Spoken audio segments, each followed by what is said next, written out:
بازم منم مزاحم همیشگی.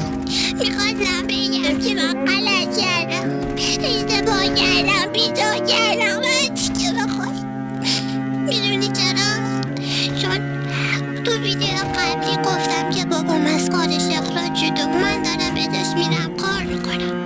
هرچی بیشتر تعریف کردم بیشتر پاشم دادی، بیشتر بهم گفتی که دارین چسناله میکنی. من گفتم من هیچ وقت ناراحت نیستم واسه اینکه به جای بابام دارم میرم سر کار. درسته دخترم، ولی هیچ وقت پشیمون نمیشم از اینکه دارم